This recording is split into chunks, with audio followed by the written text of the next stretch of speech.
At my wife Serena's funeral, I watched my son Terrence perform his grief. He sobbed into his hand, his shoulders shaking, but I didn't see a single tear hit the ground. His wife Brittany stood beside him, rubbing his back, but her eyes kept darting to her gold watch. 3 days. My wife of 50 years had been gone for 3 days, and Brittany was already checking the time. Back at the house, they were already whispering about selling it, about moving me to a home before the casserole dishes were even cold. They didn't know about the sealed envelope Serena left me 6 months ago. They didn't know about the penthouse apartment in Midtown or the $500,000 in the private account. So a week later, when my son walked into my room and said, "Start packing, Dad. The house is sold," I just smiled. I had already packed. But the bags weren't mine. They were theirs. Before I tell you how I turned their greed against them, let me know in the comments where you're watching this story from. And please hit that like button and subscribe if you believe that respect for your elders is non-negotiable. The November air in Decatur was cold, but not as cold as my daughter-in-law's heart. I stood there at the graveside, the smell of damp earth filling my lungs. Serena was gone. 50 years just gone. Terrence, my son, my only child, was making a show of collapsing against Brittany. She held him, but her face was a mask of impatience. I watched her glance at her watch again. That was the 3rd time in 10 minutes. I heard one of Serena's cousins whisper, "Look at her, not a tear in her eye." I wanted to tell her, that's because she's already calculating. The ride back to the house was silent. The house, our house. 50 years we had lived in that 2-story home on Maple Drive. We bought it when I was just a young man working my first management job at the warehouse. Serena had planted the oak tree out front with her own hands. Now it towered over the roof. As soon as we walked in, the silence felt wrong. It was heavy, suffocating. Terrence and Brittany had been living with us. No, on us, for the last 5 years. Ever since Terrence's tech startup went bankrupt. They took the master bedroom because, as Brittany explained, she needed the natural light for her home-based work, which as far as I could tell meant taking pictures of herself for social media. I walked past them and headed for the kitchen, needing the comfort of making a cup of coffee.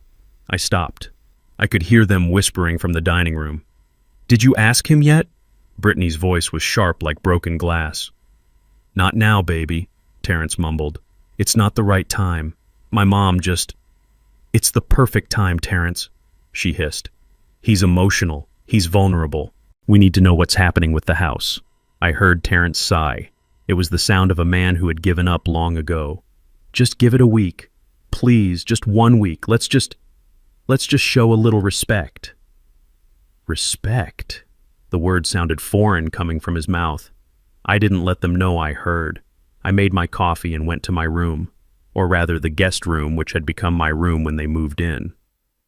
I sat on the edge of the twin bed and looked at the real master bedroom across the hall. My room. Serena's room. I walked in. It still smelled like her, like lavender and old books. I knew exactly what they were whispering about. The house, the land, the money. They thought I was just an old fool, a 73-year-old man who didn't understand the world anymore. They thought that with Serena gone, I was just a final obstacle. I went to her closet past the dresses I knew I would never see her wear again. I reached to the back behind her stack of winter sweaters. My fingers touched a large sealed manila envelope. I pulled it out. My name, Gabriel, was written on the front in her elegant handwriting. I remembered the day she gave it to me 6 months ago. She was frail, sitting up in this very bed, the cancer already taking its toll, but her eyes were sharp. "Don't open this, Gabriel," she had whispered, pressing it into my hands. "Not until you really need to. Not until you see our son forget who he is." I had looked at her confused. "Forget who he is? What are you talking about, Serena?" She just squeezed my hand. "You'll know, my love. You'll know. I've taken care of you. I've always taken care of you." I didn't understand then. I thought she was just worried about me being alone. But holding that envelope now, hearing their whispers from downstairs, I understood perfectly. She knew. She had seen this coming. She had seen the greed in Brittany's eyes. She had seen the weakness in our son. I clutched the envelope. Not yet, Serena. Not yet. I was still holding it when the door opened without a knock. Brittany stood there, her black funeral dress already unzipped slightly at the back. She wasn't even pretending to mourn anymore. "Oh, good," you're in here, she said, her voice bright artificial. Bo, I was thinking, I know this is hard, but we should probably start cleaning out Mom's closet. Get these things sorted. I think we should donate her clothes as soon as possible. It's better to just clear the space, get a fresh start. She wasn't asking. She was telling me. She was standing in my wife's room less than 4 hours after we buried her, talking about clearing the space. I stared at her. The audacity was breathtaking. She was trying to erase Serena. No, I said. My voice was quiet, but it had a steel in it that surprised even me. Brittany's smile faltered. What? I said no. Leave her things. I'm not ready. She let out an exasperated sigh, dropping the facade completely. Bo, you can't just cling to the past forever. It's not healthy. Terrence and I are just trying to help you move on. I'll move on when I'm ready, I said, sliding the envelope back into its hiding place. Now, if you don't mind, I'd like to be alone. Brittany stared at me, her eyes narrowing. She had expected a grieving, broken old man she could push around. She found something else. She turned and walked out, her heels clicking angrily on the hardwood floor. I heard her stomp down the stairs. He's being difficult, I heard her say to Terrence. I knew right then that the 1 week of respect Terrence had asked for wouldn't even last the night. The battle for my home and my dignity had already begun. Just 2 days, that's all the respect Terrence had managed. 2 days after we put Serena in the ground, Brittany found me in the living room. I was trying to read the newspaper, but the words just swam in front of my eyes. She, on the other hand, looked energetic. She was holding a stack of glossy brochures, fanning them out like a deck of cards. Bo, she said, her voice dripping with fake sympathy. I know this is all so hard right now. She sat on the arm of Serena's favorite chair, a place she had never sat before. And Terrence and I, well, we're just so worried about you. I lowered the newspaper. Worried about what, Brittany? About you, she said, opening the first brochure. Being here, alone, in this big empty house. She gestured around the room she and my son had occupied for half a decade. It's too much for one person. The upkeep, the stairs, the memories. The memories. As if she had any right to speak about them. I thought back 5 years. Terrence standing in this exact spot, his eyes downcast, filled with a shame I mistook for humility. Just a few months, Dad, he had promised. My startup just hit a snag. I just need a place to get back on my feet. Brittany and I will be out of your hair before you know it. Serena, bless her heart, had opened her arms immediately. This is your home, son. Always. A few months turned into 60. They moved in, and within a week, Brittany had suggested we swap bedrooms. Terrence and I just need the master bedroom, she had explained. It has much better natural light for my work. Her work was taking pictures of makeup she sold online. So Serena and I, after 45 years in our bedroom, moved our lives into the smaller guest room. In 5 years, they had not paid a single utility bill, not $1 toward the mortgage or the property taxes. They ate our food. They used our electricity. They filled our home with their silence and their resentments, living off the retirement I had earned from 40 years of managing a warehouse and the savings Serena had carefully built. And now this woman was worried about me being alone. I just nodded. It's a lot to manage, I said, my voice neutral. Her smile widened. She thought I was agreeing. She spread the brochures on the coffee table. That's why I found these. This one is my favorite. It's called Willow Creek. It's a premier retirement community. I looked at the picture. It showed smiling seniors, all white, playing shuffleboard on a pristine lawn. It looked less like a home and more like a high-end prison. It's perfect for you, she cooed.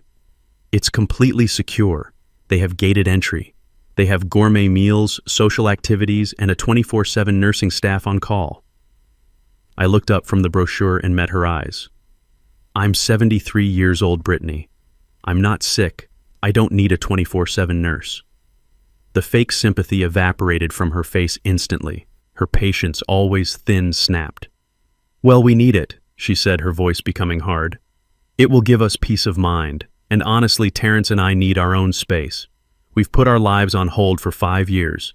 We can't start our own family. We can't move forward if we're constantly worried about you falling down the stairs. The lie was so blatant it was almost impressive.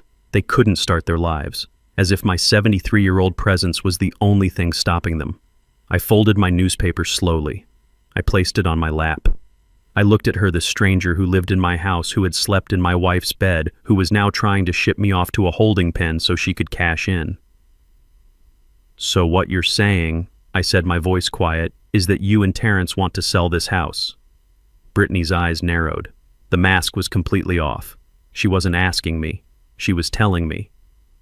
It's the most practical solution, isn't it? She said. For everyone. That evening, Brittany was quiet.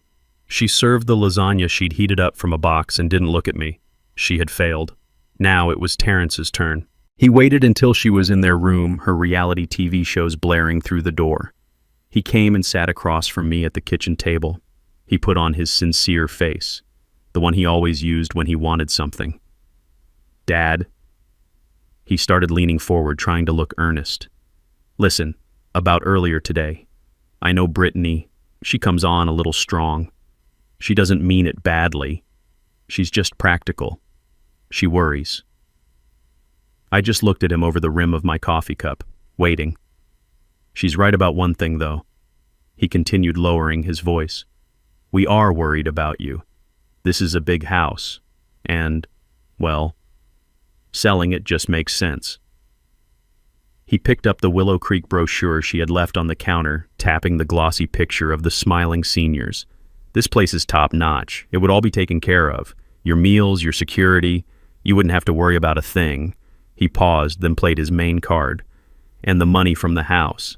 Dad, it would pay for a suite at Willow Creek for the rest of your life. Easy. And there'd be a good bit left over. A nice nest egg for emergencies. A good bit left over. My stomach tightened. I knew exactly what leftover meant in Terrence's vocabulary. Leftover meant for Terrence. My mind snapped back 10 years. Terrence, 35 years old, his eyes shining with that same manic energy Brittany now had. He had a startup, a game-changing app. He just needed seed money.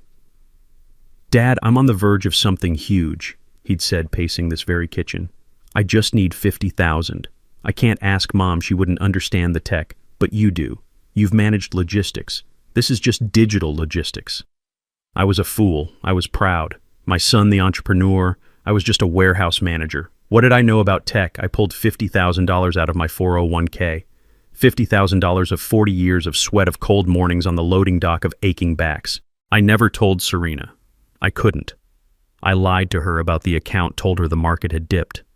I felt sick about that lie every day for a decade. The startup, sync up, or whatever he called it, lasted 6 months. The $50,000, it vanished. I found out later through a stray credit card bill he'd left behind where it really went. A leased BMW. A high-rise office space with a foosball table. Client meetings in Las Vegas. He never paid back a dime. He never even apologized.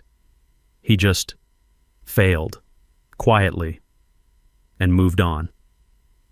And here he was 10 years later, sitting across from me, his eyes gleaming with that same light, talking about a good bit left over. I pushed the memory down. It was a cold, hard stone in my gut. I looked at my son. I need time, Terrence. I said, my voice barely a whisper. This is my home. It's your mother's home. It's all happening too fast. Terrence's sincere face crumpled. The patience, just like Brittany's, snapped instantly. Time, he said, his voice rising. Time for what, Dad? What's time going to do? Mom's gone. He stood up, knocking his chair back slightly. The sudden movement made me flinch. What is the point of you staying here, just sitting in this museum? It's falling apart. The plumbing is old. The wiring is ancient. Brittany hates this kitchen. The words hung in the air, cold and sharp. Brittany hates the kitchen. I looked at the faded yellow cabinets, the ones Serena and I had picked out and hung ourselves in 1985, the ones where she taught Terrence how to bake chocolate chip cookies, him standing on a little stool covered in flour. Brittany hates it. I repeated, not as a question, but as a statement. Terrence realized his mistake. I saw the flash of panic in his eyes, but instead of backing down, he doubled down, the frustration taking over. You know what I mean? It's not functional. It's not modern. Look, it doesn't matter what you want, okay? We've already called an appraiser. We're just trying to get a head start on the paperwork. He paused, then delivered the final blow. They're coming on Friday. Friday morning came too fast. At 10 o'clock sharp, the doorbell rang. Before I could even push myself up from my chair in the living room, Brittany darted to the door, flinging it open. "You must be Chad," she chirped, her voice 2 octaves higher than usual. A young white man in a shiny suit that looked a size too tight stepped inside. He had slicked back hair and was holding a digital tablet. He looked less like an appraiser and more like a shark smelling blood in the water. "Brittany, great to meet you," he said, shaking her hand firmly, his eyes completely ignoring me as I stood in the living room archway. "Terrence isn't here. He had a client meeting," Brittany lied smoothly. "But I can show you everything. We're the ones handling the estate." "We." The word stung. She led him through the house, and I just followed a few steps behind a ghost in my own home. She was a natural performer. She pointed at the walls, her hands gesturing grandly. "We believe this main wall can be knocked out, completely open up the entire living space, create a real flow." She said "we" again. She gestured to the hallway. "And there are original hardwood floors under this old carpet. Lots of potential here. Lots." She was a saleswoman selling a life that wasn't hers, selling my memories, selling me. I watched her, and the anger in me wasn't hot. It was cold. It was a cold, hard stone settling in my gut. She was describing 50 years of my life as potential, as something to be gutted and flipped for a profit. She saved her worst disdain for the kitchen. I didn't follow them in. I just went and sat at the small kitchen table, my usual spot, while they stood in the center plotting. This room was my sanctuary. This room was Serena's heart. I looked at the faded yellow cabinets, the paint peeling just slightly at the corners. I remembered the Saturday in 1985 when Serena and I had painted them. We had argued for an hour at the hardware store. I wanted a practical, boring white. She insisted on this bright, sunny yellow. "I want a little bit of sunshine in the house, Gabriel," she had insisted, her eyes sparkling. "Even on the gray days." She was right. She was always right. For 40 years I had sat at this very table drinking my morning coffee while she stood at that stove, humming along to the radio, the smell of her coffee mixing with the cinnamon she put in her oatmeal. I could still smell her. I remembered her teaching Terrence how to bake chocolate chip cookies on that very counter. He was so small he had to stand on a stool, and he got flour all over his face. He had laughed a pure, innocent laugh that I hadn't heard from him in decades. This room wasn't outdated. It was a living, breathing archive of my entire marriage. "And this kitchen, of course, needs a total gut job," Brittany said, her sharp voice snapping me out of my memory. "Just rip it all out. New appliances, granite countertops, maybe a big island in the middle." Chad nodded, tapping furiously on his tablet. "Definitely. The kitchen is where you make your money back. A full gut may be $20,000 in upgrades, but you'll easily double that on the sale price." They stood there for a moment, two vultures carving up a life that wasn't even cold yet. Chad finally seemed to notice me sitting at the table. He looked at me, then at Brittany, confused, as if I were a piece of furniture he hadn't accounted for. "And you are?" he asked, but he wasn't asking me. He was asking her. He didn't even see me as a person worth speaking to. Brittany let out a small, tinkling laugh, a laugh that made my skin crawl. "Oh, that's just my husband's father, Gabriel. Don't worry about him." She waved her hand dismissively like she was shooing away a fly. "He'll be moving to a much better facility very soon. He needs specialized care." A better facility. Specialized care. She was painting me as senile, as an incompetent old man who was just part of the inventory to be cleared out along with the old cabinets and the worn carpet. Chad's expression cleared instantly. "Got it," he said, and he turned his back on me. He didn't look at me or speak another word to me for the rest of his visit. He treated me like I wasn't there. And in that moment, I let him. I let them both think it. It was better that way. They finished the tour and walked to the front porch to talk numbers. I stayed in the kitchen, but I left the door cracked open just enough. The wind carried their low, conspiratorial voices right to me. "So what's the bottom line?" Brittany asked, her voice dropping the fake charm. "Market's hot," Chad said. "If you clean it out, maybe throw a coat of paint on the walls, you could list it for $700,000, maybe $720, but it'll sit for a month, maybe 2. You'll have staging costs, open houses, inspections." "No," Brittany said immediately. Her voice was sharp. "We can't wait that long. We need it done. Fast. What's the fast price?" I heard Chad pause. He was good at this. He was letting her show her desperation. "Okay," he said finally. "You want fast. I have an investor I work with, a cash buyer. They buy properties as is. No repairs, no staging, no open houses. We can close in 7 days." Brittany was silent, waiting. I could picture her leaning in, her eyes wide with greed. The offer would be lower, of course, Chad continued. They'd probably come in at $650,000, cash, next week. I heard Brittany's sharp inhale of breath. Yes, she whispered, her voice full of a hungry, desperate energy. That one. Do that one. $650,000, as fast as possible. You got it, Chad said. I'll draw up the preliminary paperwork. You and your husband will just need to sign. I heard his footsteps go down the walkway. A car door slammed. A moment later, Brittany walked back into the kitchen. She was glowing, her face flushed with victory. She looked at me, still sitting at the table, the old senile man who was in her way. She put on her mask of fake sympathy again, the one she wore so well. Well, that's all done, she said brightly. He was a very nice man, wasn't he? Don't you worry about a thing, Beau. We're taking care of everything. I just looked up at her and nodded slowly. Thank you, Brittany. I knew I could count on you. It came on a Sunday, exactly 1 week after the funeral. The house was quiet, too quiet. I was in the living room in Serena's armchair trying to read a book, but my eyes just scanned the same page over and over. Terrence had been in his room, their room, all morning. I heard their low, muffled arguing the way I had for 5 years. Then silence. His footsteps were heavy in the hall. He stopped in the archway. I didn't look up, but I could feel him standing there, shifting his weight, building up the courage to do something. Dad. I slowly lowered my book. He was dressed in his good jeans and a polo shirt, looking like he was about to go to the mall, not like a man who had just lost his mother. He wouldn't look me in the eye. He was staring at a spot on the carpet. Dad, he said again, his voice strained. We need to talk. You need to start packing your things. The book felt heavy in my lap.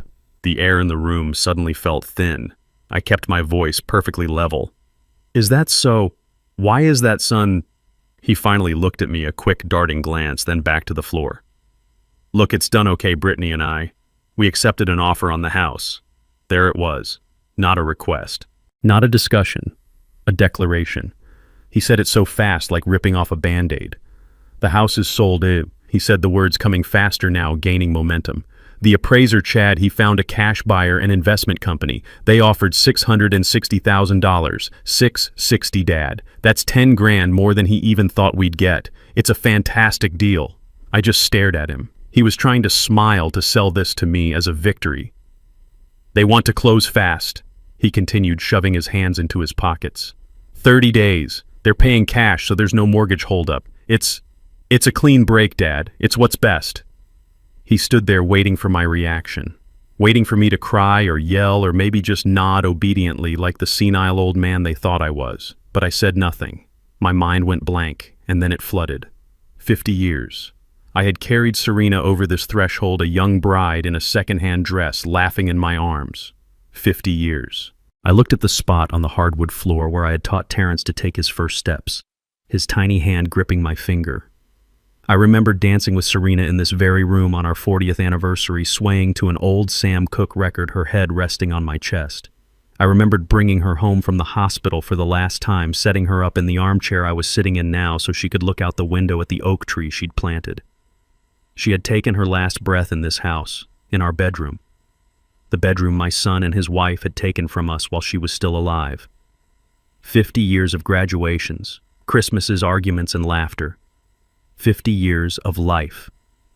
And my son, the baby I had held in my arms, the boy whose future I had poured my entire life into, had just sold it all for $660,000. He spoke of it with the same emotion he would use to sell a used car. My heart, which I thought had broken when Serena died, found a new way to break. I finally looked up at him. I let him see the cold emptiness in my eyes. I kept my voice calm, so calm it sounded like a stranger's. And where am I supposed to go, Terrence? Before he could even form an answer, Brittany appeared in the archway behind him, drawn by the silence. She had a triumphant smirk on her face. The mask of the grieving daughter-in-law was gone. This was the real Brittany.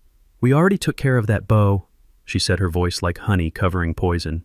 We went ahead and put the deposit down on that lovely room at Willow Creek. Remember the one from the brochure?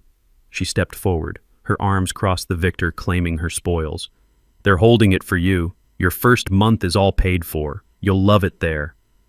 They had done it. They had already paid the deposit. They were shipping me out. They had it all planned, the final irreversible insult.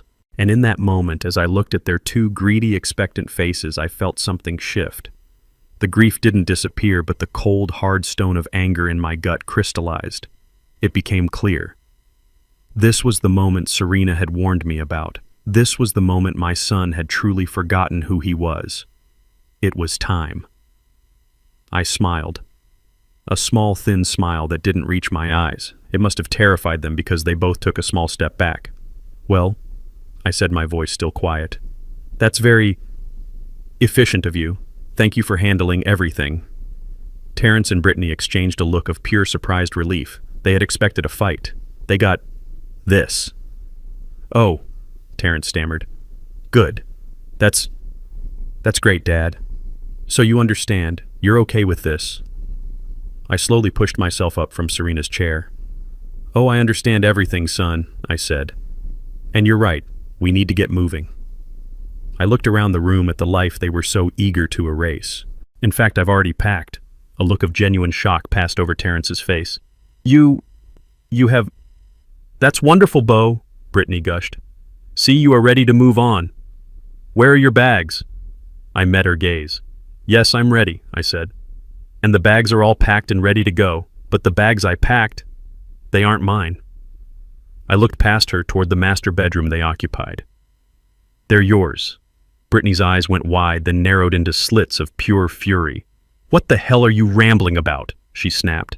Her voice was sharp, no longer the sweet, concerned daughter-in-law. "What is wrong with you? Are you senile? Did you forget to take your medication?" Terrence looked paralyzed, stuck between his wife's rage and my sudden strange confidence. "Dad, what do you mean, our bags?" I said, my voice cutting through her accusation that I am not, in fact, senile. I walked past them. I ignored their baffled stares. I went to the guest room, my room, and walked to the small dresser in the corner. I'm not confused, and I am not rambling. I opened the top drawer, pushed aside the neatly folded socks Serena had organized for me, and my fingers touched the heavy manila envelope. I pulled it out along with the single ornate skeleton key tied to it with a blue ribbon. I said, walking back into the living room, "the clearest I have ever been." I held up the envelope. It was thick. It felt heavy. It had Serena's precise, elegant cursive on the front. "Gabriel." Brittany scoffed, but it was a nervous sound. "What is that?" "More old memories." "We don't have time for this, Beau. The house is sold. You need to pack." "No," I said, looking at Terrence. "The house is not sold, and you need to listen." I sat down in Serena's armchair. I felt calm. For the first time since she died, the crushing weight of grief lifted, replaced by a cold, sharp certainty. I broke the wax seal. Terrence and Brittany just stood there watching. They were so used to being in control that my silence, my deliberate movements had completely thrown them off balance. I unfolded the thick, cream-colored paper. Serena's handwriting. It was like hearing her voice in the room. I looked at Terrence. "Your mother wrote me a letter.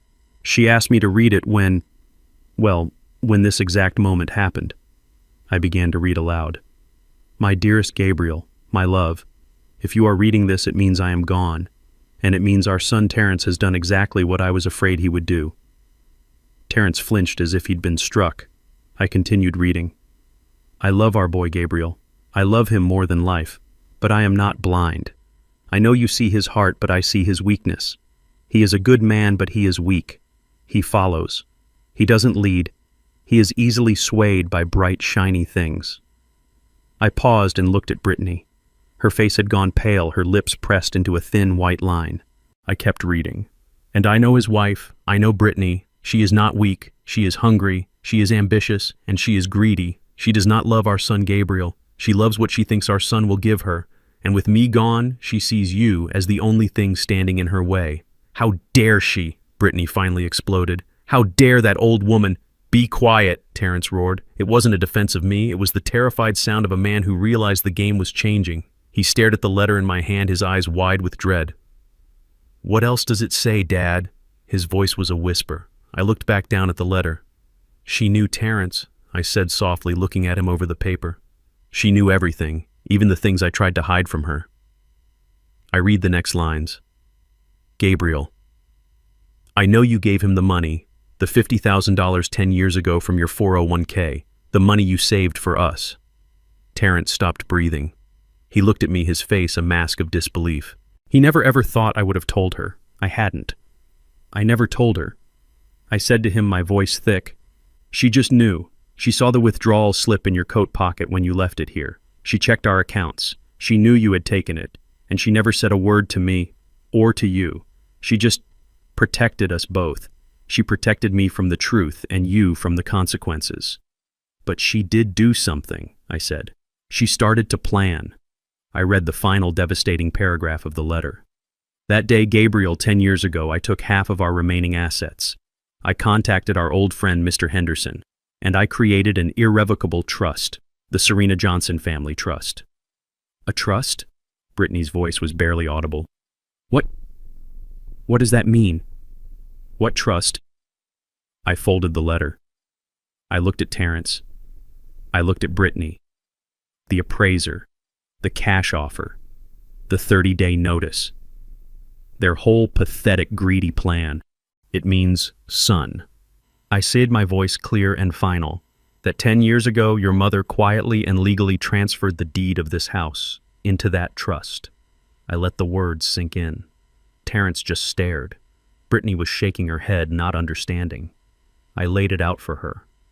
It means that this house, my house, hasn't been in my name or Serena's name for a decade. It means that you and Terrence just tried to fraudulently sell a property that you do not own.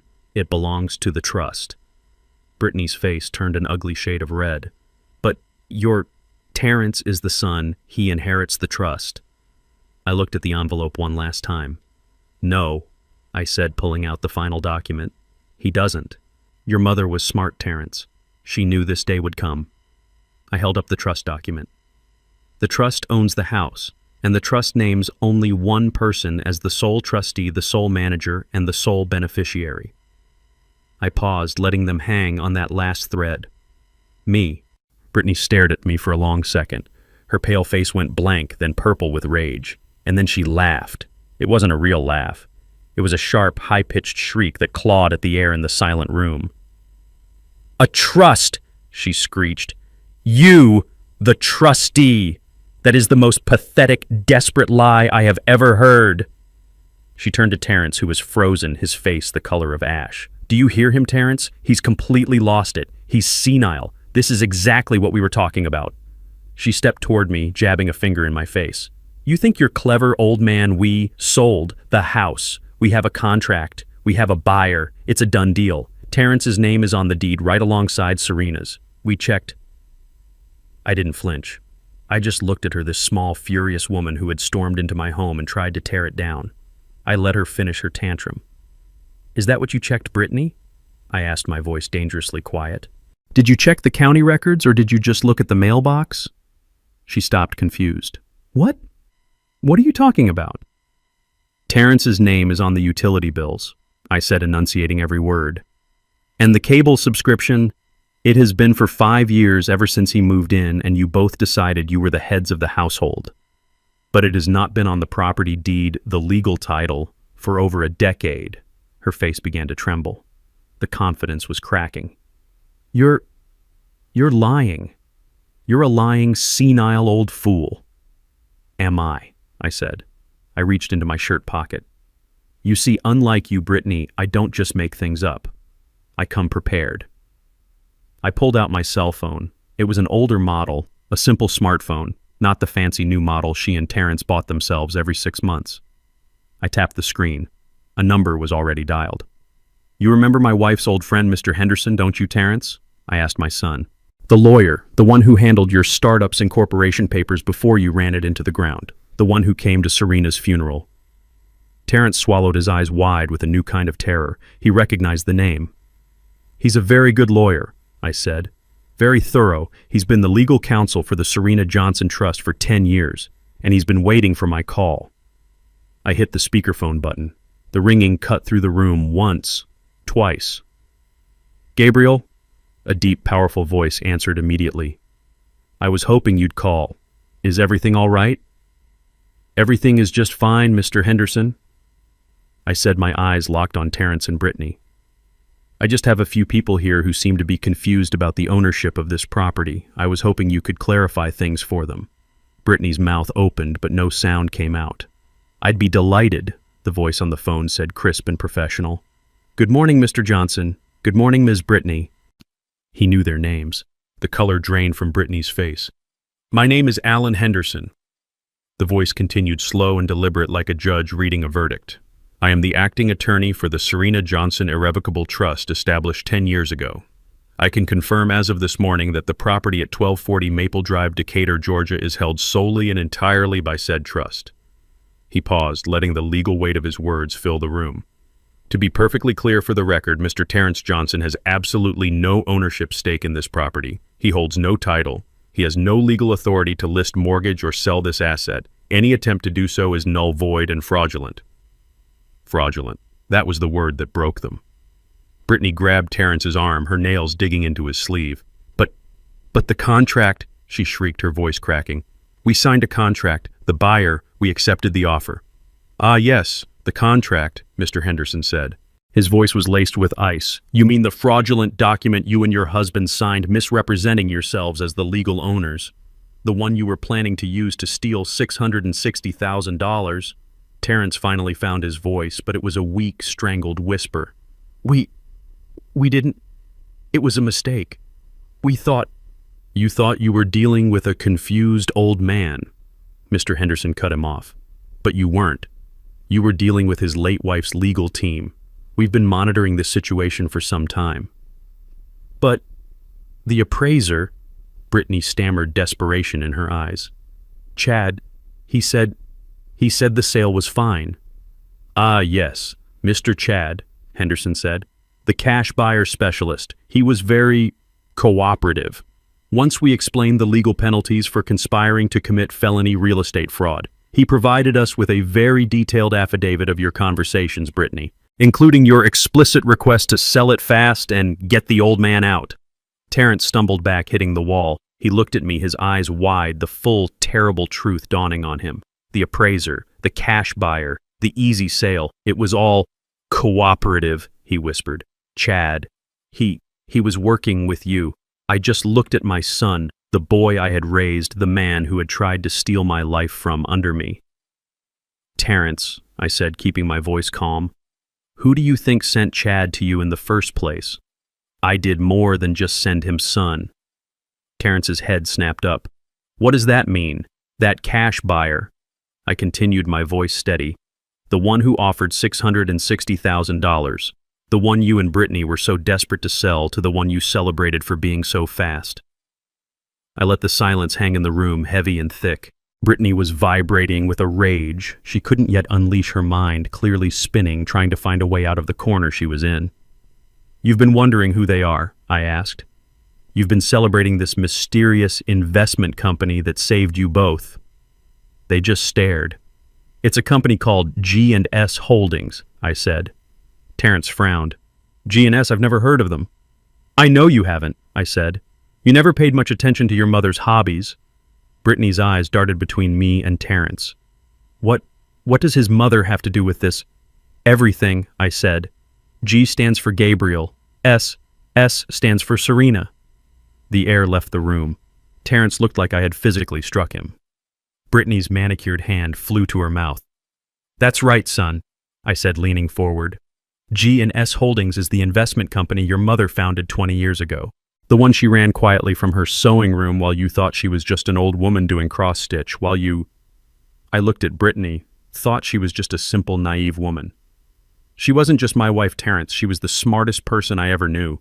When I was managing that warehouse, breaking my back for 40 years, she was taking her small savings and my paycheck and building something.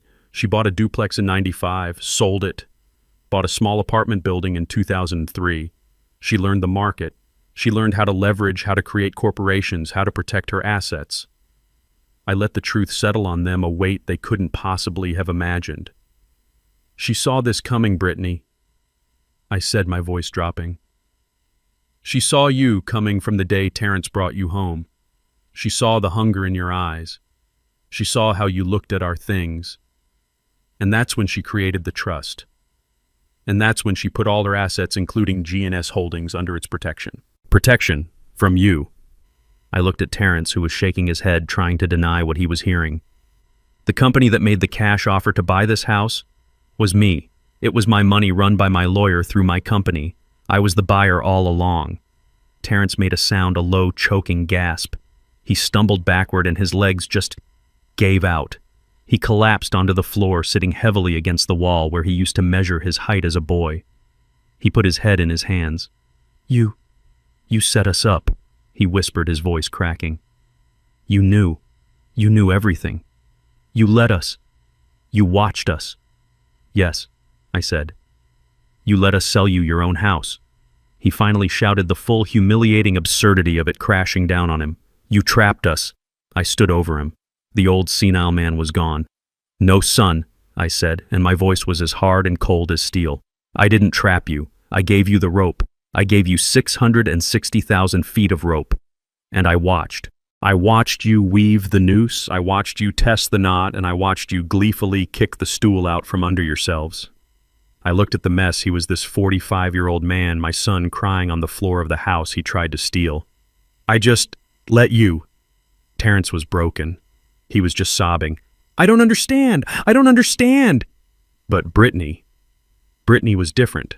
She was made of something else, something harder, something ugly. I watched her as she processed the information.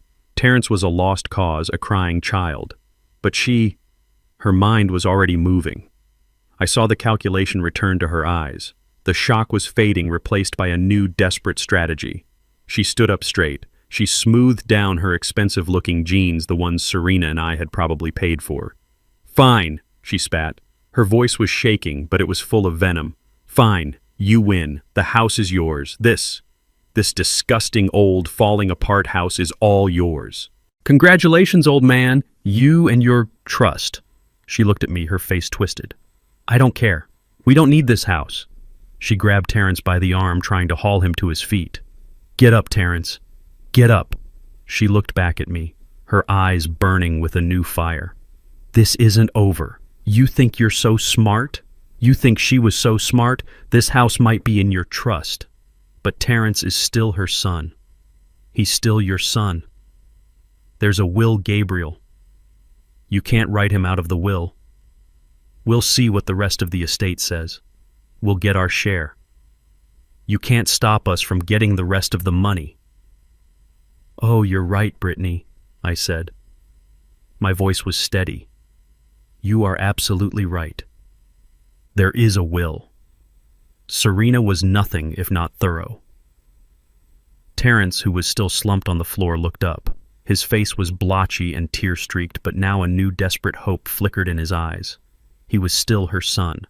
She couldn't have cut him out completely. Brittany saw that flicker of hope, too. "See," she spat, grabbing Terrence by the arm and trying to haul him to his feet. "Get up, you fool. This isn't over. Where is it Gabriel read the will? Read what she left her son." I reached back into the heavy manila envelope, the one they thought was finished. "You're right," I said, pulling out a crisp, folded legal document. She did leave something very specific for Terrence. A small, strangled sound of victory escaped Brittany's lips. She thought she'd won. I unfolded the paper. Mr. Henderson had walked me through this part. "It's a formal document," I said. "Last will and testament of Serena Johnson. Ah, here it is. Article 4. Regarding my beloved son, Terrence Johnson." Brittany was vibrating. She was practically perched on her toes. Terrence looked like a drowning man waiting for a life raft. I cleared my throat and read, "To my son Terrence, I leave you 2 things." I paused. First, I read, "I leave you my unending, unconditional love. I have loved you every day of your life, even when you disappointed me. Even now." A strange, confused look crossed Terrence's face. He was waiting for the but. The but was the second item. I continued reading. "Second, I leave you the $50,000 debt you incurred from your father 10 years ago. A debt he paid from his own 401k. A debt you never repaid and he never mentioned." Terrence staggered back as if I had physically struck him. She knew. "I told you, son," I said quietly. She knew everything. I kept reading Serena's final words to him from the will. I forgive this debt, Terrence. It is paid.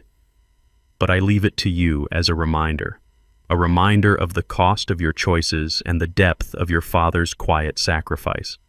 I hope one day you finally learn to stand on your own 2 feet. Silence. Utter devastating silence. Terrence just stared at the floor, the shame finally hitting him. He understood. He had been disinherited with love and a history lesson. But Brittany was not shamed. She was enraged. That's it, she shrieked, her voice cracking.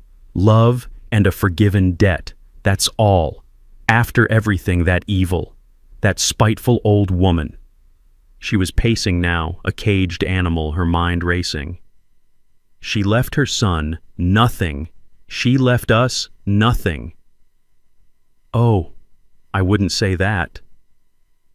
I said, my voice calm. Brittany froze mid-pace. What? She didn't leave her son nothing, I said. She left him a lesson, a very expensive one. But me, I reached back into the envelope. She left me something else entirely. My fingers closed around the last 2 items, the small ornate skeleton key, and a single folded sheet of paper with an address. I held up the key. It gleamed under the living room light. What is that? Brittany whispered, her eyes fixed on the key. Another one of her sentimental pieces of junk. No, I said. This is a key to the second house, the one you never knew about. Second house. Terrence looked up, his voice hoarse. Dad, what are you talking about? Your mother was a brilliant woman's son, I said. While you were building startups and Brittany was building her brand, your mother was building an empire. She needed a place to work, a place away from all this disappointment, a quiet place. I unfolded the paper. A penthouse in Midtown on Peachtree Street, the one she bought 20 years ago under the G&S Holdings name, the one she put in my name personally 5 years ago, free and clear. Brittany looked like she was going to faint. A penthouse? But that's not all, I said.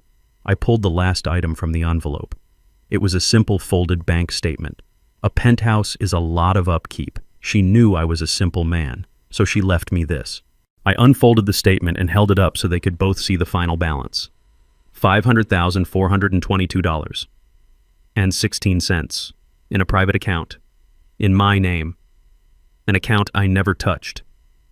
I let the paper fall to the coffee table. She called it my freedom fund, Terrence. Money to ensure I would never ever be dependent on you. The number just hung in the air. $500,000. Brittany walked forward slowly, her eyes glued to the paper. She saw the number. She saw the bank's logo. She saw my name. She looked up, her face a mask of total agonizing disbelief. I saw her mind working, recalculating 50 years of her own assumptions, her own sense of superiority. She looked at my simple clothes, my old armchair, the faded curtains. All this, she whispered, her voice trembling. All this time, you let us live here. You let us think you were poor. I didn't let you think anything, Brittany. My voice was cold, and the sudden change in my tone made her flinch. You wanted to think that. You arrived in this house, you saw my simple furniture and my old car, and you made a calculation. You didn't see a man. You saw an obstacle. You saw a payday. It fit your story perfectly. A poor, senile old man who needed to be managed so you could get your greedy hands on his only asset. I turned to my son. He was still slumped against the wall, his face buried in his hands, rocking slightly. You too, Terrence. You saw exactly what you wanted to see. It was easier for you to believe I was a weak, confused old man, wasn't it? It made you feel powerful. It made you feel less guilty about living off of me, off of your mother for 5 straight years. It made it so much easier to agree with her plan to have me put in a home. I shook my head, the pity I once felt for him curdling into something hard. You both saw a stereotype. You didn't see the man who was paying the bills. And you damn sure didn't see the woman who was protecting you. Terrence looked up at that, his eyes red and swollen. Protecting us. What are you talking about, Mom? Mom never... Mom always... I cut him off, my voice rising. You've been living in this house for 5 years, Terrence. You've been eating my food. You've been using my electricity. You've been sleeping in my bed. Did you ever once stop and ask yourself how you were surviving? Did you really think your influencer wife... I shot a look at Brittany, who spends $300 on a single tube of lipstick, was contributing to the mortgage. Brittany flushed. I make money. My brand... Your brand is a joke, and it's broke, I said flatly. I've seen the bills, the ones Serena intercepted because they were being sent here, the ones she paid.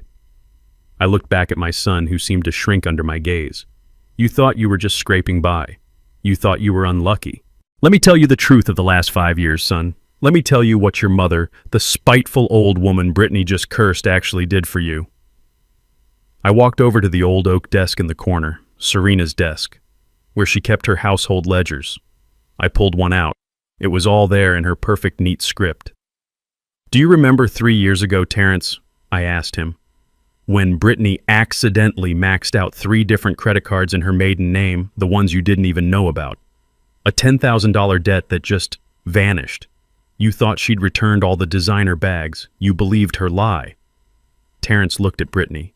It was a new look, a look of sick, dawning comprehension. Brittany. What is he? She didn't return a single thing.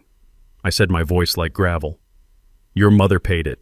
She tracked down the accounts. She called the credit card companies and she settled the debt. Every last penny. She paid it out of her own private account, the GNS account. She did it to keep collectors from showing up at this door.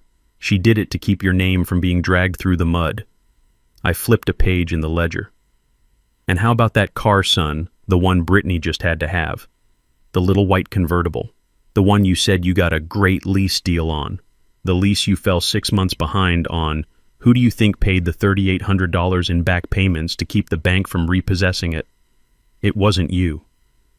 That was Mom, he whispered. His voice was a child's voice. That was your mother. While you were both in this house complaining that her kitchen was outdated and that she was always in the way, she was silently cleaning up your messes. She was protecting the son she loved from the consequences of the life you chose to live. I wasn't finished. I walked closer to him. This was the one that needed to land. And you, Terrence, your job. The job you've managed to keep for the last 4 years, you're not very good at it, son. I know that. Your boss knows that. You know who else knew your mother. He just looked at me confused. What are you talking about? That annual performance bonus you get every Christmas, I said. The $5,000 check that always saves the day. The one you always bragged about. Where did you think that came from? Did you really think you were top salesman of the year? I let the terrible truth fill the silence of the room. Your mother knew your boss. They went to college together. She met with him. Mr. Henderson and I were both there. She set up a private, confidential arrangement. Every December she wired $6,000 from G&S Holdings to his personal account. He kept $1,000 for the inconvenience and his silence, and he passed the other $5 on to you as a performance bonus. It was the only way she could get money into your hands to pay your bills without her. I pointed at Brittany, finding out about it and spending it on shoes and handbags. I pointed at Brittany, who looked like she was going to be physically sick. She did that, I said, my voice low and shaking with an anger I hadn't even realized was there. This spiteful old woman you were so quick to discard, she was the only reason you weren't fired. She was the only reason you aren't bankrupt. She was the only reason you're not on the street right now. She spent the last 5 years of her life while she was sick, while she was dying of cancer, managing your failure. Terrence was speechless. He couldn't form a word. He just stared at me, the architecture of his entire adult life crumbling to dust in a matter of minutes. Brittany was breathing heavily, her hand over her mouth. She saw it all slipping away. I looked at them, these 2 healthy, capable adults in their 40s who had lived like parasites. She protected you, I said. I enabled you. We were both wrong. But she's gone now, and so is my patience. I turned and walked out of the living room. I walked right past them and went up the main stairs. They didn't follow. They were too stunned. I walked into the master bedroom, my bedroom, the room they had taken. The smell of Brittany's expensive perfume still hung in the air, heavy and suffocating. I went to the walk-in closet, and there they were, the two large black suitcases I had packed that morning while they were out at brunch, no doubt celebrating their impending windfall. What are you doing?" Terrence had finally followed me. He was standing in the doorway, his face pale and slack. "I told you," I said, grabbing the first heavy suitcase and dragging it across the hardwood floor. "I packed." I grabbed the second one, a tacky, fake designer bag that Brittany cherished. I dragged them both out into the hallway. "This," I said, "is what I was packing while you were out with your appraiser, your things." I gave the first bag a hard shove with my foot. It teetered on the edge of the stairs and then toppled end over end down the main staircase, landing with a heavy, sickening thud in the foyer. "Dad, no!" Terrence yelled, lunging forward as if to stop me. I shoved the second one. It tumbled after the first, crashing into the banister. I went back into their room, grabbed an armful of Brittany's designer clothes from the chair where she'd left them, and I threw them over the railing.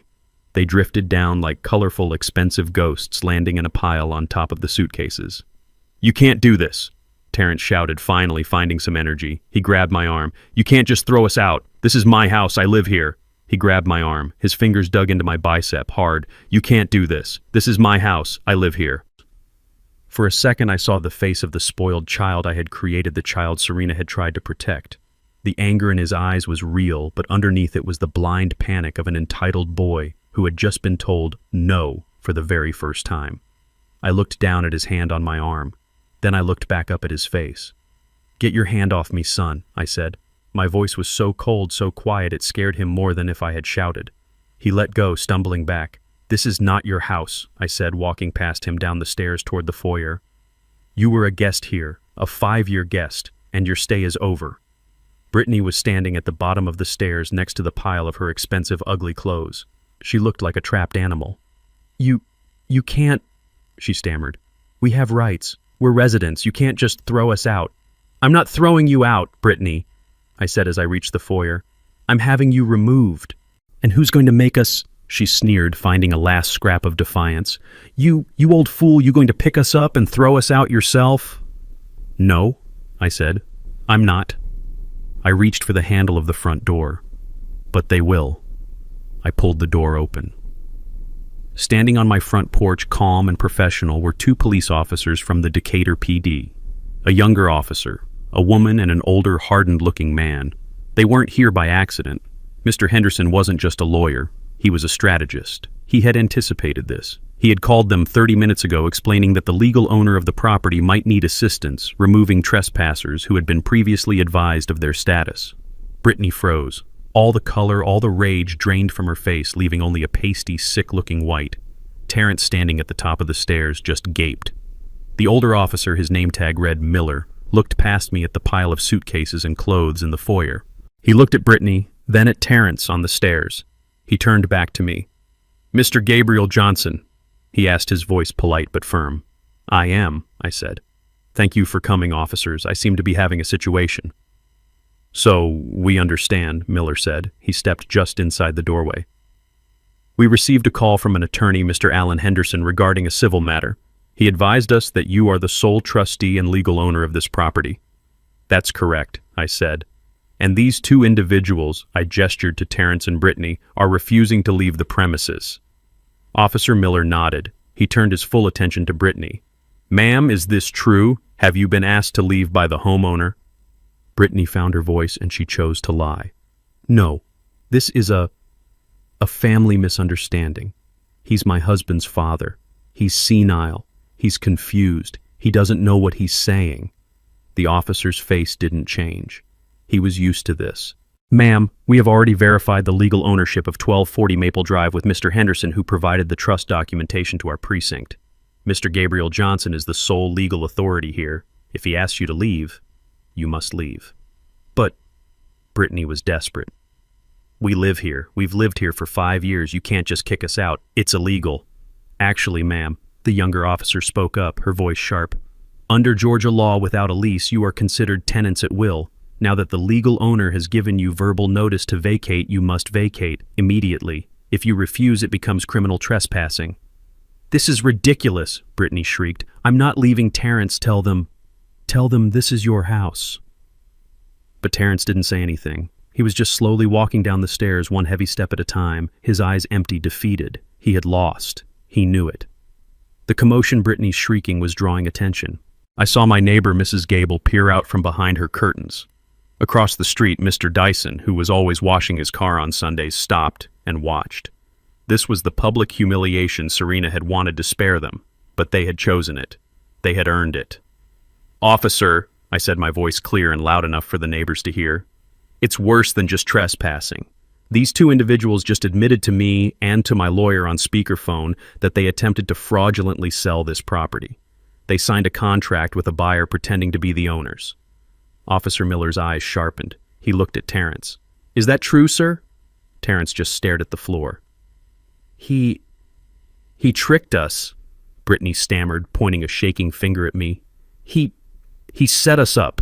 It was a test. He's a senile, cruel old man." "Ma'am," Miller said, his patience gone, "I am not here to mediate your family drama. I am here to enforce the law. The owner of this property wants you gone.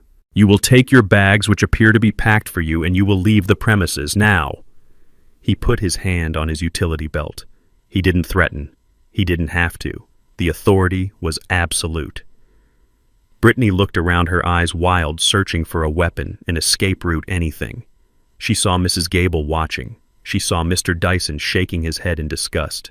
She saw the pile of her expensive junk lying in the foyer like garbage.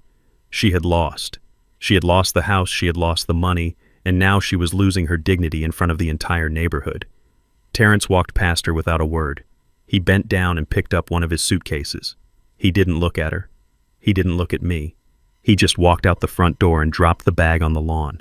Brittany let out a sound, a guttural, wounded animal sound of pure, undiluted rage. She grabbed the other suitcase and her fake designer bag and stormed out after him, knocking over a small lamp table by the door. It crashed to the floor. The officers followed them out, making sure they were off the property. I stood in the doorway of my house, my home. Terrence and Brittany were standing on the sidewalk, surrounded by their luggage. A tableau of greed and consequences. Neighbors were definitely watching now. Brittany was screaming at Terrence, blaming him, her voice shrill. He just stood there, taking it his back to me. Then slowly he turned around. He looked at me standing on the porch. The shame was gone. The defeat was gone. His eyes were no longer the eyes of my son. They were the eyes of a stranger. Cold, empty, and filled with a terrifying, bottomless hatred. He stared at me for a long, long time.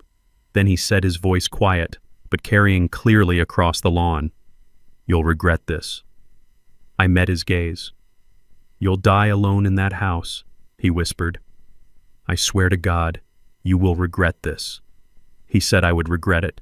His voice was a low growl full of a venom I had never heard from him, but that I recognized instantly. It was the same tone Brittany used when she thought I couldn't hear her. The officers stood by their cars, ensuring the confrontation didn't escalate physically. Mrs. Gable was still watching from her window, her hand over her mouth. Mr. Dyson had stopped pretending to wash his car and was just staring, his hose running uselessly onto the pavement. Terrence and Brittany were a pathetic sight, standing on the sidewalk next to a pile of expensive luggage and designer clothes, homeless. Brittany was screaming into her phone, probably calling her parents or a lawyer or anyone who would listen to her version of the story. Terrence just stared at me. His eyes were cold. "You'll die alone," he repeated. I stood on my porch, the porch Serena and I had built with our own hands. I looked at my son, this 45-year-old man who looked like a stranger. "Terrence," I said, my voice carrying across the lawn. He flinched, but he didn't look away. "Your mother," I said, "was a merciful woman. She knew. She knew about the $50,000 you took from me 10 years ago. She knew, and she never said a word to you. She didn't even tell me until she wrote that letter. She could have. She could have exposed you. She could have sued you. She had the proof." I pointed to the document in my hand. "But she didn't. She put it in her will as a forgiven debt. She left you love, and she left you a reminder of your father's sacrifice. She gave you a chance, Terrence. Even from the grave, she was giving you one last chance to be a better man." He just looked at me, his face impassive, the hatred masking any shame he might have felt. The hope I'd had, the tiny foolish spark that maybe this would be the moment he finally woke up. It died. It died right there on the porch. Brittany snapped her phone shut and stalked over to him. "He's right, you know," she hissed at me. "She was a merciful woman, but he," she jabbed a finger at Terrence, "is her son. And you can't just throw him out with nothing. We'll sue. We'll contest the will. We'll contest the trust. We'll get our share. We'll get half of everything." I almost laughed. They still didn't get it. They were still fighting for scraps. Terrence finally found his voice again, but it was quiet, desperate. He looked past Brittany, his eyes locking on mine. "Dad, are you going to sue us for the fraud? For trying to sell the house?"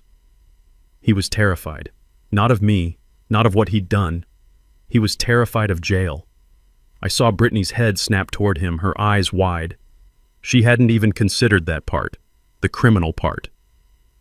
I looked at my son. 45 years. I'd spent 45 years being his father. I'd held him as a baby. I'd taught him how to ride a bike on this very sidewalk. I'd sat with him at this kitchen table trying to explain algebra. I'd bailed him out of his failures. I'd given him $50,000. I'd let him and his parasitic wife move into my home, take my bedroom, and eat my food for 5 years. I had enabled this. Serena had seen it. She had tried to protect me from my own love for him. Where had I failed? Or was this just who he was? Was this the rot that had been inside him all along? The weakness Serena saw, the weakness that Brittany had fed and fattened until it consumed the man. Maybe it didn't matter. He was a stranger now. A stranger with my last name standing on my lawn threatening me after trying to steal my home. "No, Terrence," I said. The relief on his face was instant. Brittany let out a sharp breath. "No," I said again. "I'm not going to sue you.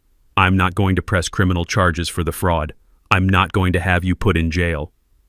"Dad?" He started taking a step toward me, the old manipulation returning to his eyes. "I knew you'd. Because your mother wouldn't want that." I cut him off, my voice like ice. "She would have found a way to forgive you. She always did. And I will honor that.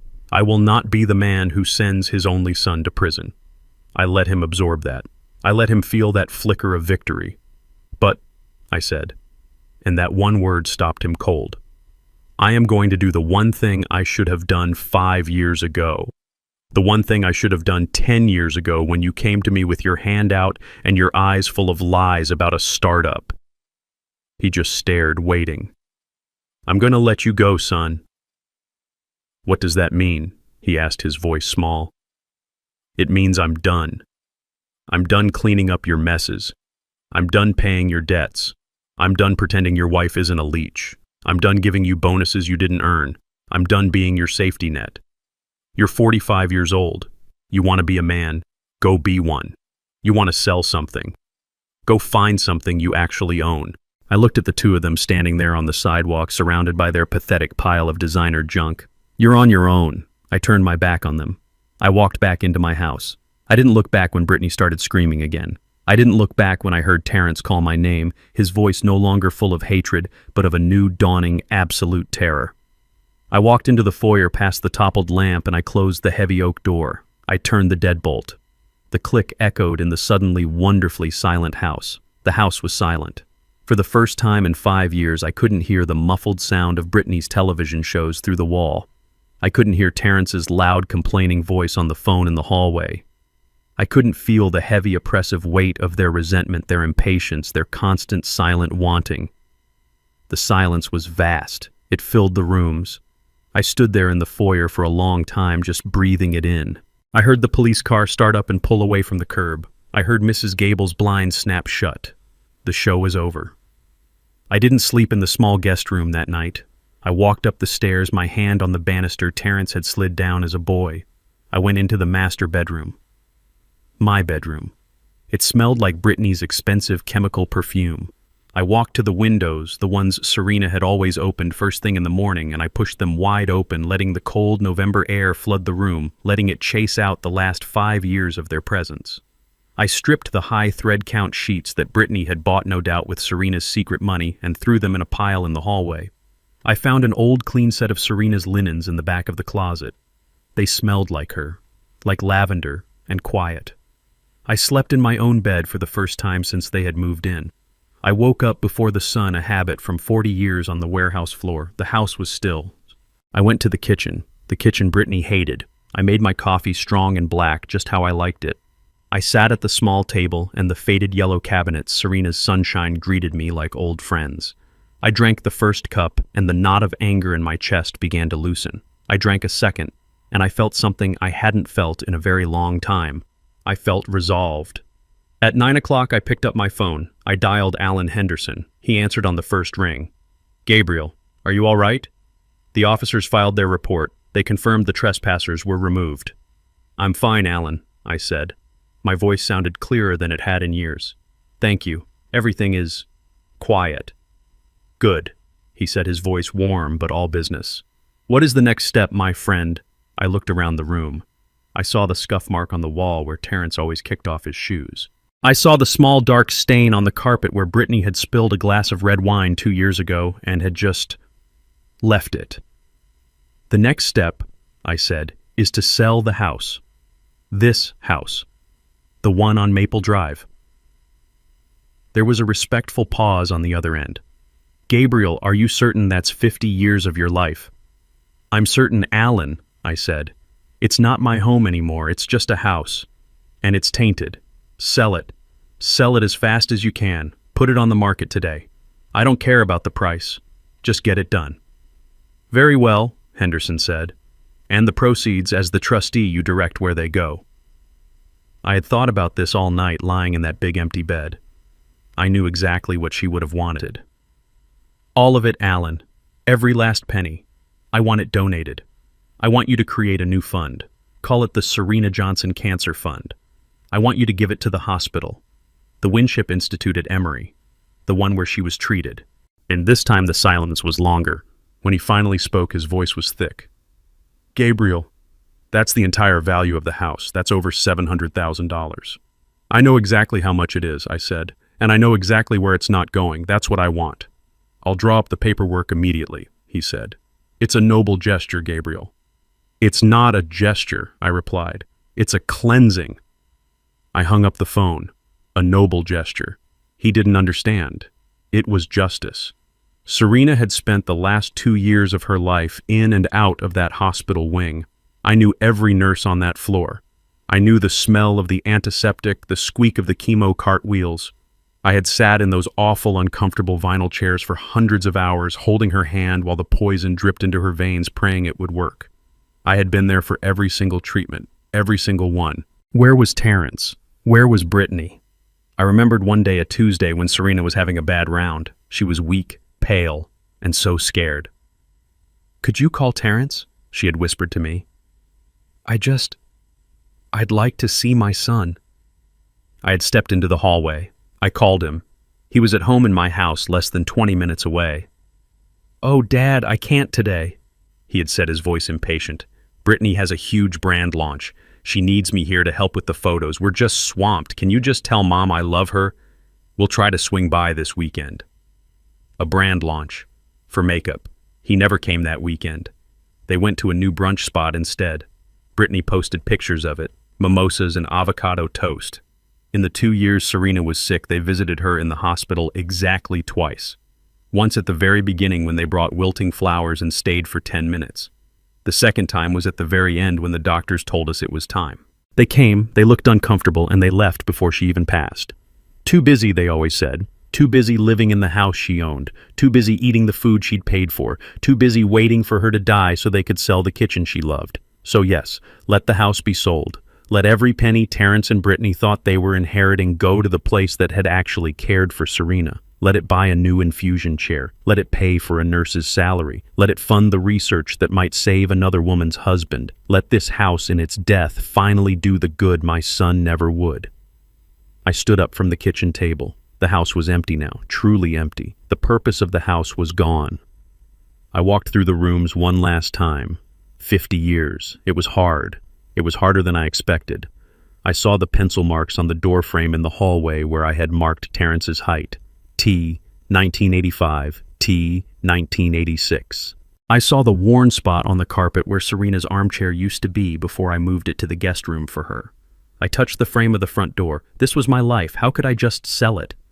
My hand went into my pocket. I felt the hard, cold metal of the key Serena had given me, the skeleton key. "Don't open it until you need to," she had said. "When you see our son, forget who he is." He hadn't just forgotten. He had erased himself. And I realized Serena knew this would happen. She knew I couldn't stay here. The house wasn't just filled with good memories. It was tainted. It was stained by the last 5 years, by the whispers, by the greed, by the final ugly confrontation on the lawn. Serena would understand. In fact, she had already understood. She had planned for this. She had given me an escape. I didn't need to pack. I had nothing here I wanted to take. Not really. The clothes in the guest room were old. The furniture was just stuff. The real things, the memories of Serena, the real Serena, I carried those inside me.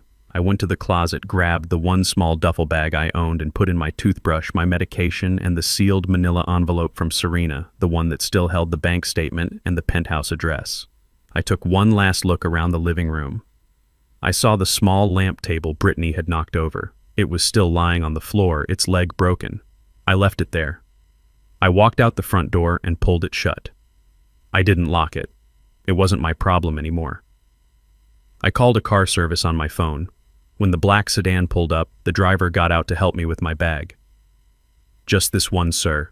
he asked. "Just this one," I said. I got in. I felt the soft leather of the seat.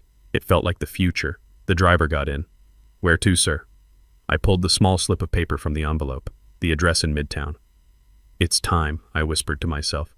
"Time to see my second home." I stepped out of the sedan onto Peachtree Street. The air in Midtown felt different, sharper, cleaner. The building was all glass and steel soaring into the sky.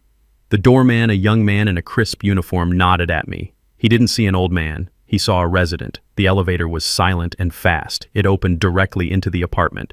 Penthouse C. The first thing that hit me was the light. My old house in Decatur was dark, full of small rooms and heavy curtains. This was the sky. The entire west wall was just glass from the floor to the ceiling 20 stories up. I could see the whole city spread out below me, the skyline of Atlanta, the parks, the traffic moving like blood cells through arteries. The apartment was modern, clean lines, dark wood floors, a kitchen with stainless steel appliances that looked like they had never been touched. It was completely furnished, but not with my furniture, not with the old worn armchair or the faded yellow cabinets. This was Serena's taste, the one she had hidden, elegant, expensive, and impersonal. It was the complete opposite of the life I had known. It was sterile, quiet, and beautiful. And it was all mine. It felt strange. It didn't feel like home. It felt like a fortress, which I realized was exactly what Serena had intended it to be. I walked through the main room. My footsteps echoed on the wood floor. I had only my small duffel bag, which I set down by the door. I ran my hand along the marble countertop in the kitchen. Smooth. Cold. There was only one personal item in the entire apartment. It was sitting on a sleek glass desk that overlooked the city. It was a single silver picture frame. I picked it up. My heart ached. It was us. Gabriel and Serena, 1975. We were at a company picnic, my first promotion. I was in a terrible plaid suit and I was trying to lift her onto my shoulders. She was laughing, her head thrown back, her hair a beautiful wild cloud. We were so young, so full of everything. I didn't even know this photo existed. She must have kept it hidden. Tucked into the corner of the frame was a small folded note. Her handwriting. I opened it. "For your new beginning, my love." That was all it said. "For your new beginning." I sank into the expensive leather chair behind the desk. I looked at the photo and then at the note. She knew this day was coming. She knew the house on Maple Drive was tainted, that I couldn't stay there. She knew I would have to start over alone. She hadn't just left me a key. She had left me a life raft. This entire apartment, the G&S Holdings Company, the trust, the bank account, it wasn't a secret she kept from me. It was a future she built for me. She had been planning my escape even as she was planning her own. While I was sitting by her hospital bed, consumed with grief, she was clear-eyed, practical, and 10 steps ahead of everyone, just like she always was. She had been protecting me right up until the very end. I found the coffee maker. It was one of those complicated European machines. I finally figured out how to make a simple cup. I took the mug and walked out onto the balcony. The wind was sharp up here, but the view was worth it. The sun was beginning to set, painting the sky in shades of orange and deep purple. I watched the city lights begin to glitter. I thought about Terrence. I thought about the hatred in his eyes as he stood on my lawn. "You'll die alone," he had said. I looked out at the sprawling city, at the millions of lights, at the life thrumming below. I didn't feel alone. For the first time in 5 years, I didn't feel the crushing weight of their expectations, their need, their disappointment. I didn't have to listen to their whispers. I didn't have to watch my son be manipulated by a woman who despised us. A tear rolled down my cheek. It wasn't for me. It was for him. For the son I had lost. Not the stranger on my lawn, but the little boy with flour on his face, the boy who used to hold my hand. He was gone. He had been gone for a long, long time. I was just the last one to realize it. I took a sip of coffee. It was strong. I felt sad. But underneath the sadness, for the first time since Serena got sick, I felt peace. I stayed out on that balcony until the sky was black and the city was a sea of jewels. I finished my coffee. I went back inside the sliding glass door, shutting out the sound of the wind. The apartment was silent. I put my mug in the sink. I looked at my duffel bag by the door. I should probably unpack. Just then my phone vibrated in my pocket. It was the simple, cheap phone I'd had for years. It buzzed against the silence of the $1,000,000 apartment. I pulled it out. An unknown number. I didn't recognize it. It was probably Mr. Henderson or maybe the hospital about the donation. I answered. "This is Gabriel." There was a sound on the other end. A sharp, gasping breath, crying. "Gabriel!" a voice shrieked. A voice I knew all too well. "Gabriel, you have to help me. He's gone. Terrence is gone." It was Brittany. I stood there in the silence of the penthouse, just looking at the photo of Serena, laughing, young, free. The phone vibrated in my pocket, the buzzing sound harsh and violent in the quiet room. I almost didn't answer. I knew who it was. The caller ID just showed an unknown number, but I knew. I let it ring a second time, then a third.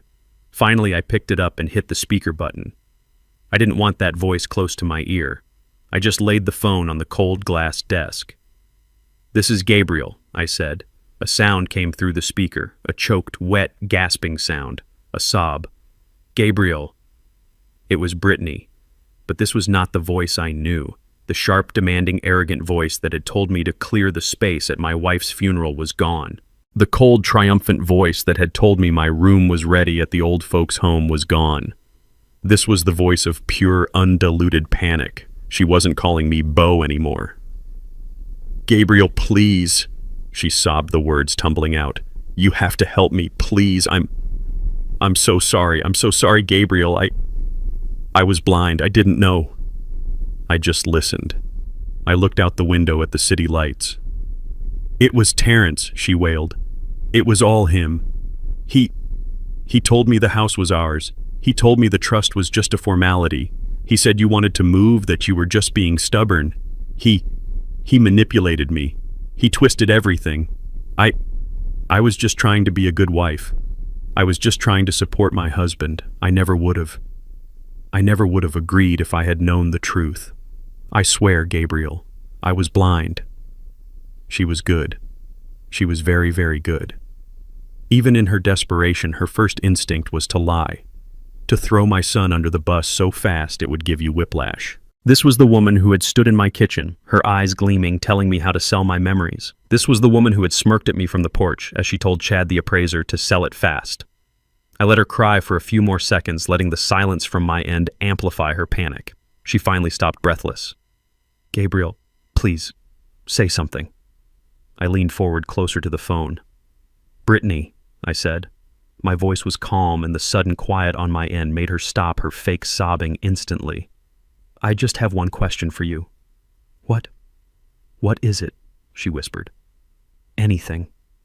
Are you apologizing because you are truly, deeply sorry for what you did?" I asked. "Or are you apologizing because you got caught?" The silence that followed was the loudest sound I had ever heard. It was the sound of a trapped rat, the sound of a manipulator who had just run out of moves. She couldn't answer. She just made a small, choking sound.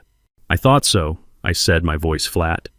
"You're not sorry, Brittany. You're not sorry you planned to throw me out. You're not sorry you called me senile in front of a stranger. You're not sorry you tried to sell my home, my wife's home, from under me. You're just sorry that I wasn't the weak, stupid old man you thought I was. You're sorry Serena was smarter than you. You're sorry I had a lawyer. You're sorry you lost." "No," she finally shrieked. "No, that's not true. It was a mistake. It was just a paperwork error. We didn't know." "It stops being a paperwork error when you stand on my porch and lie to a police officer about my mental state," I said, my voice turning to ice. "It stops being a mistake when you've been planning it for weeks. Mr. Henderson explained the law to you, Brittany, you and Terrence. You signed a binding contract to sell an asset that does not belong to you. That is felony real estate fraud. That is a crime." Crime, she whispered the word as if she had never heard it before.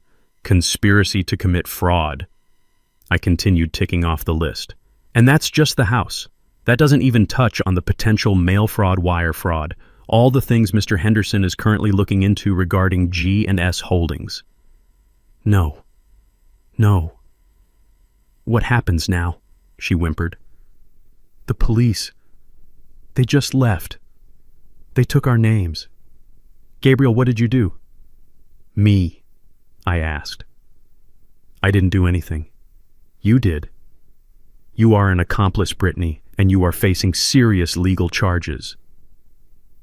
The sound that came through the phone this time was not a sob. It was a high, thin wail of pure animal terror. "Jail charges. Oh my God. No, I can't. I can't go to jail. Gabriel, please, you can't let this happen. I'll do anything. I'll testify." I almost smiled. It didn't even take her 30 seconds. "I'll tell them everything," she screamed, her voice cracking. It was Terrence. It was all Terrence. He made me do it. He's been manipulating me for years. He's in debt, you know? He's in so much debt. He owes money to people. He's desperate. It was all his idea. I just went along. I was scared. The betrayal was so fast, so complete. This was the woman my son had ruined his life for. This was the partnership built on greed. And the second the money disappeared, the second the jail cell door opened, they were at each other's throats. "You should have thought about that, Brittany." I said, my voice flat and devoid of any emotion. "You should have thought about jail before you tried to make a 73-year-old widower homeless. You made your bed. Now you have to find someone else's to lie in because you're not lying in mine anymore." "Please," she begged. "Please, Gabriel, don't hang up. I'm alone. He left me." That stopped me. "What do you mean he left you? Where's Terrence? Where is my son?" I heard her take a ragged breath. I don't know. Don't you lie to me, Brittany. Not now. Where is he?" "I'm not lying," she wailed, and this time the desperation sounded real. "I swear, I'm not after you. After you closed the door. After the police left. I was yelling at him. I told him he was an idiot. I told him he was weak, that he had ruined everything." She paused, taking a shuddering breath. "And he just looked at me. He didn't say anything, Gabriel. He didn't yell back. He just looked at me. His eyes were empty, like he wasn't even there. And I just kept screaming at him. And then what?" I pushed. "And then he bent down to his suitcase, the one you packed. He opened it, he took out his wallet and his car keys, and he just started walking." "Walking where?" "I don't know." I screamed at him. I asked him where he was going. I told him he couldn't just leave me there on the sidewalk with all those bags, with all the neighbors staring. He just kept walking. He got in his car. He didn't even look back. He just drove away. "Gabriel, he's gone. He took his wallet and he left me. He left me on the sidewalk with all of our stuff. He's gone." She broke down completely, her voice dissolving into hysterical gulping sobs. He had abandoned her. The second the plan failed, the second the money was gone, he had abandoned her just like he had abandoned me. Just like he had abandoned his mother's memory. A month passed. The silence in the penthouse was a new kind of quiet. It wasn't the heavy, oppressive silence of my old house, thick with unspoken resentment. This was a clean, high-altitude silence. I had expected Brittany to show up to pound on the door to continue her screaming fit. But she didn't. Her terror, it turned out, was much stronger than her rage. I met Alan Henderson in his office downtown, the one that smelled of old books and floor wax. "It's in motion, Gabriel," he said, his voice grim. He pushed a stack of papers across his polished mahogany desk. "The suit for felony real estate fraud has been officially filed with the Fulton County District Attorney's Office. Your son is now officially a wanted man. There's a warrant out for his arrest." I just nodded. The words felt distant, like they were happening to someone else. "And Brittany?" I asked. I found I didn't really care, but I needed to know how all the pieces had fallen. Henderson's face soured as if he'd tasted something bad. Ms. Brittany," he sniffed, adjusting his glasses.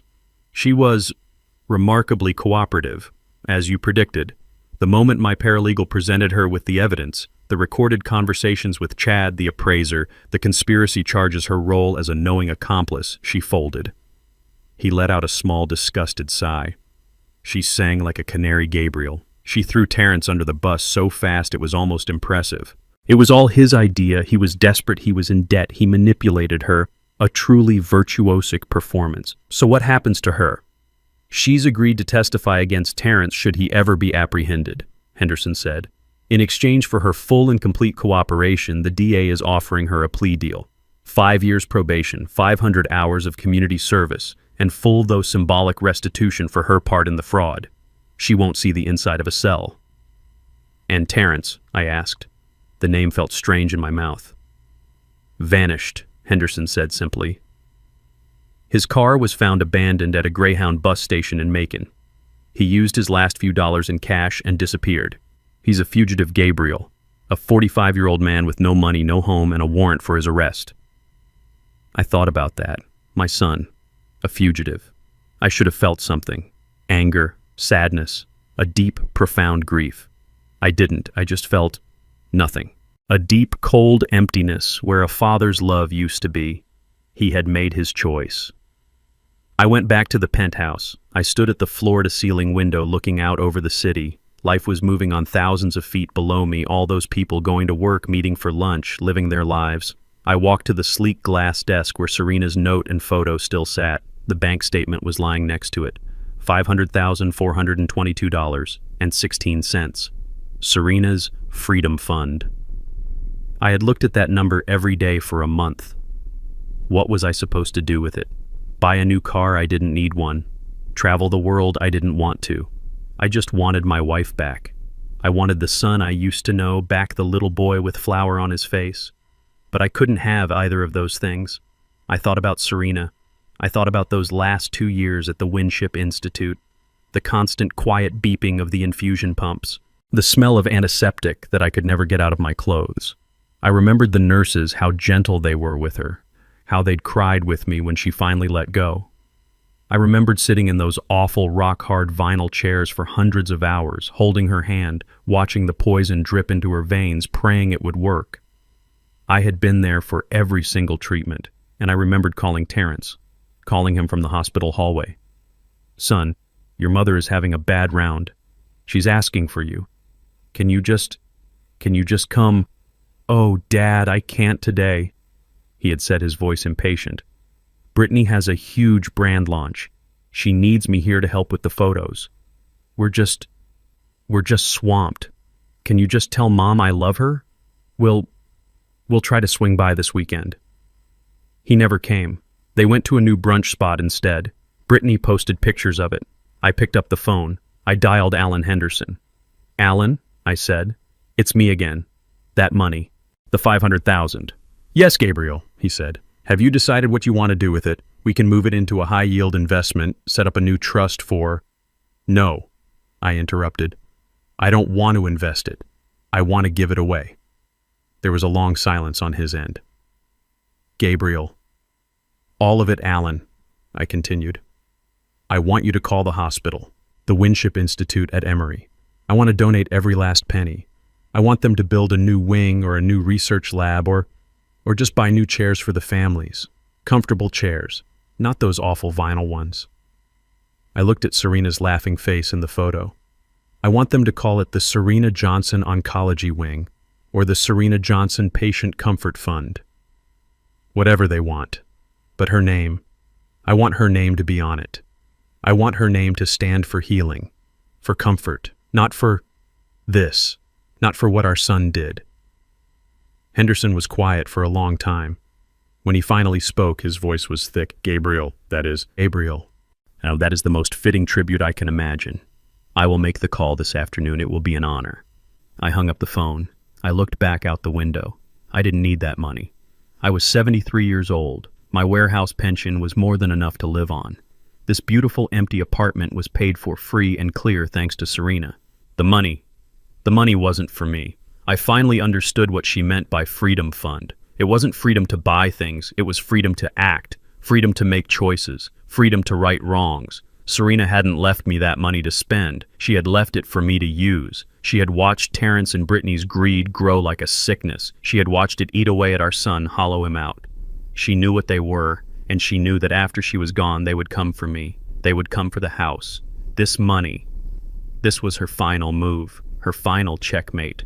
It was her way of taking the very thing they were willing to kill for money and turning it into something good, something pure, something they could never touch. She used their greed to fund a cure. She used the poison as the antidote. She was always smarter than all of us. 6 months passed. The house on Maple Drive sold for $710,000 in a fast market.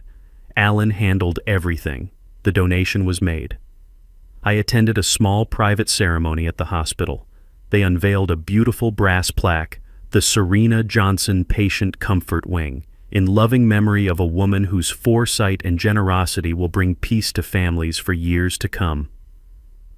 I touched her name carved into the metal. It felt right. I settled into the penthouse. I learned how to use the complicated coffee machine. I bought a few plants. I read books. I walked in Piedmont Park. I was quiet. Then one Tuesday, a piece of mail arrived. It wasn't a bill from the condo association or a letter from Henderson. It was a flimsy, bent postcard. The picture was of a bright, sunny beach in Mexico. Cabo, maybe. It looked cheap. I turned it over. There was no return address, just a postmark from Cancun. And 3 words. 3 words scribbled in a handwriting I knew as well as my own. A handwriting I hadn't seen in half a year. It just said, "I'm sorry, Dad." I stood there in the afternoon sun, streaming through the giant windows, holding that flimsy piece of cardboard.